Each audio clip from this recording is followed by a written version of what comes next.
चुनाव होने का समय अब बहुत नज़दीक आ गया है, जिसके चलते सत्ताधारी गठबंधन व विपक्षी गठबंधन की अर्थात एनडीए व परिवर्तित किए गए यूपीए की बैठकों का भी काफ़ी दौर चल रहा है। हालांकि इस मामले में हमारी पार्टी भी कोई पीछे नहीं है, बल्कि इन चुनावों की तैयारी को लेकर पिछले कुछ समय से पूरे देश में पार्टी की छोटी छोटी बैठकें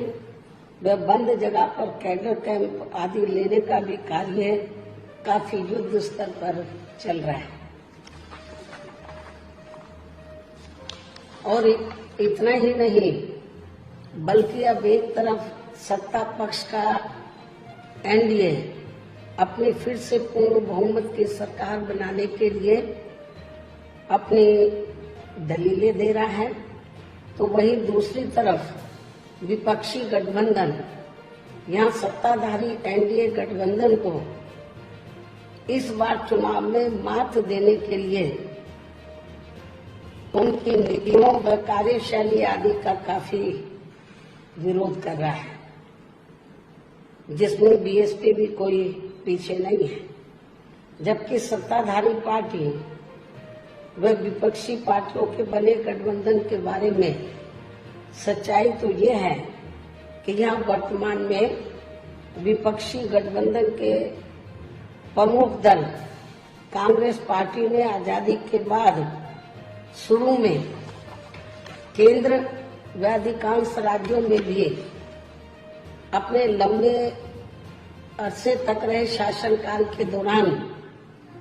अपनी हीन व जातिवादी एवं पूंजीवादी मानसिकता को त्याग कर यदि देश व आम जनहित में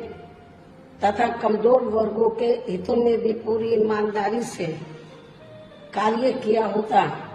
और विशेषकर कमजोर वर्गों के हित व कल्याण के मामले में परम पूज्य बाबा साहब डॉक्टर भीमराव अंबेडकर की सलाह को भी मान लिया होता, तो फिर ना तो बाबा साहब को अपने कानूनी मंत्री पद से उस समय इस्तीफा देना पड़ता तथा ना ही आगे चलकर कांग्रेस पार्टी को केंद्र व अधिकांश राज्यों की भी सत्ता से बाहर होना पड़ता तथा ना ही फिर कमजोर वर्गों के लोगों को मजबूरी में बीएसपी के नाम पर अपनी अलग से राजनीतिक पार्टी बनाने की जरूरत पड़ती। और अब ये कांग्रेस पार्टी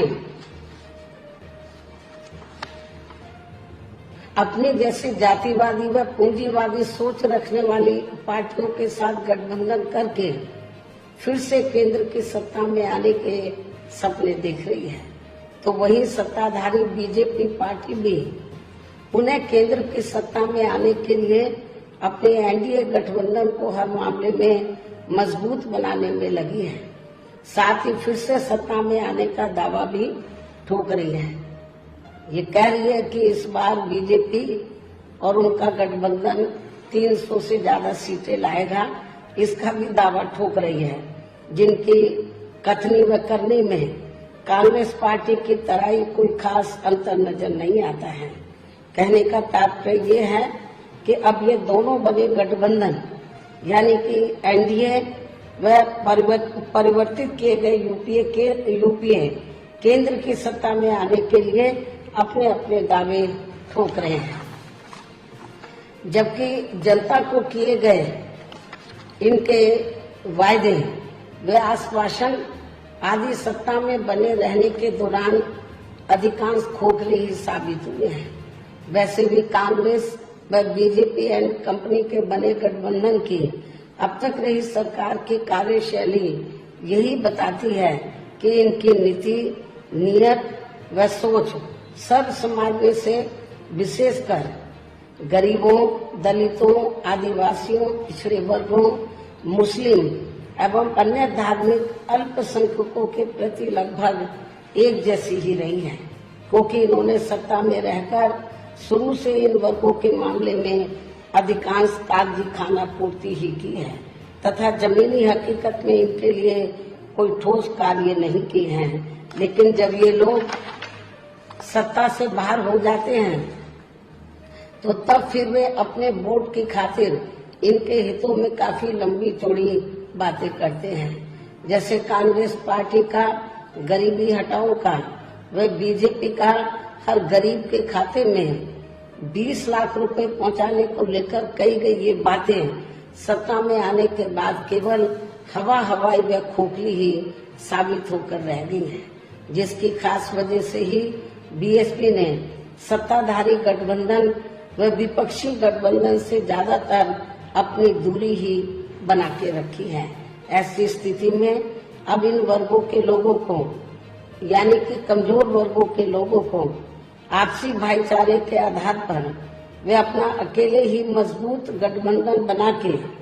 या हर मामले में अपनी एकमात्र हितैषी रही पार्टी बीएसपी को ही मजबूती देनी है तथा जिससे फिर यहाँ कोई भी गठबंधन केंद्र व राज्यों के बीच सत्ता में पूरी मजबूती के साथ आसीन न हो सके तथा इसके स्थान पर फिर इनकी मजबूत नहीं बल्कि मजबूर सरकार ही बनेगी। हमारी पार्टी का ये पूरा प्रयास होना चाहिए ताकि बीएसपी